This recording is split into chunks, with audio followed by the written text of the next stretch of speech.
I welcome folks out with my best friend Kato, having a play, out having a walk in a bit of fresh air. Not a great day, but back to the Jimmy Savile announcement about the BBC making a drama about it. Yeah, I didn't want to go into any personal details because that remains private. But once you've been through a paedophile trial or having involvement in it, it really affects you in some ways that's hard to describe. In some respects, I was lucky that it was only on an outside looking at it from the other side, because it was a personal friend of mine who I'd known for 40 years who was found to be a paedophile, basically. And you know, without naming names, I'm not going to name names, because I'm just talking about it now to get off my chest, but I suppose in some respect why BBC are so insensitive about the whole affair of Savile. They just want to block it all off, try and start afresh, and you can't do that in life, you know. It takes years and years to get over these traumas, and me personally, obviously I'm still affected by it in certain respects. So I can imagine the people who are involved in this paedophilia situation with Savile, people involved, it's not nice for them to have this all dragged up again when they're trying to get some peace, and not have it dragged to the press again, and BBC making programmes about it and a drama, completely out of it, and no doubt about it, to be trying to clean their washing in public, you know, making them look whiter and white, which they're not. If you look into the case of what happened, Channel 5 did a good documentary about it when they went in more depth about the situation with Jimmy Savile, much more in-depth thing. I may leave a link to that programme. And of course, this is what I'm trying to say to you folks, it's something that stays with you for a long time, even though you're only just a standby affected by it.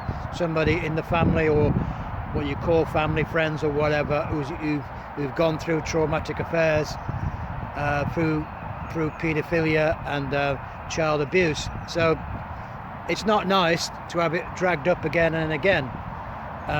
Although we have to face things and try and sort the problems out. That's for counselling people, professional people, to have these people counselling to help them along and try and get their life back together.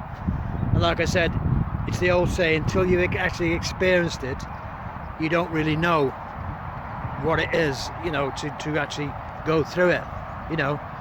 Until it actually happens to you, you think, oh, it's not going to happen to me. And that's what I thought, oh, it won't happen to me.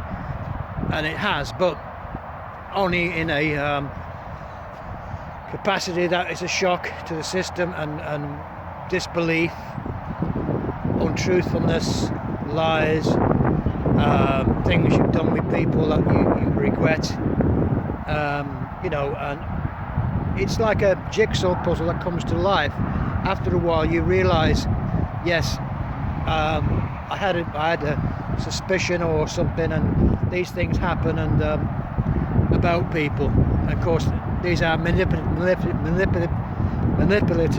kind of people, manipulate people, things, and to their own needs, and to become very selfish.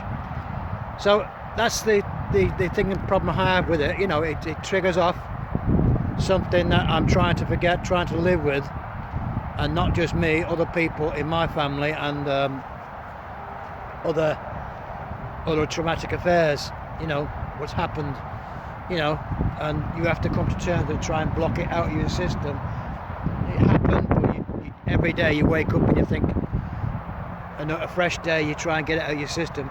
And something like this the BBC are doing does not go down well. with the people who are going through this, what I'm going through, or my family's gone through, and other people have gone through close to me, and it's to see it. It's not very nice, believe you me. Until you experienced it, you don't know. And it happens every day. Cases come up all the time.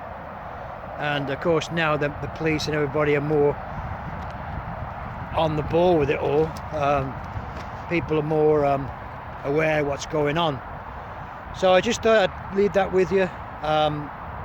It's from a personal experience that I'm suffering this situation, that I think it's totally wrong what they're doing, BBC, you know, and how they can vilify this to make a documentary or film documentary about his life, what happened, is totally inappropriate at the present time. You know, it takes years and years to get over this traumatic affairs with what happened, and of course they don't care. They don't care. All they want is ratings on a TV program and everything else. All right, somebody's got to play the role. If they do make a film about it, and it's just another job for anybody, any actor wants to come and do the job, you know, and maybe at the right time it can be done properly and people will understand better. Anyway folks, it's a very, very sensitive thing, that's why I've talked about it, and of course a lot of people that are affected by it, and of course, you know, a lot of people far worse than me have been traumatized by it and are suffering still at this present time. And then the BBC come along and say, oh, we're going to make a film about Jimmy Savile and blah blah blah. So it's totally inappropriate, and I don't want to go on about it anymore because it's still a painful thing that you have to go through, anybody affected by paedophilia and child abuse. So I hope the message gets across, and I hope you put your comments down and see what you think yourself. And public protests will just say, well, we're not, you know, we're not interested in watching this documentary when it comes out, and that'd be the best option for you. Anyway folks, thanks again, and I say it's not a great subject to talk about. I'd rather be talking about something else, but of course it's a very personal thing, and till it hits you, it really does hit you, and it makes a mark, and the mark stays for life. So this is what I'm talking about. You know, the BBC don't understand. They just talk about it, and then they just do what they think. You know, couldn't care less based on attitude, couldn't care less about other people's traumatic affairs. Anyway folks, I'm going to leave it there, and I will see you on the next one. Bye now.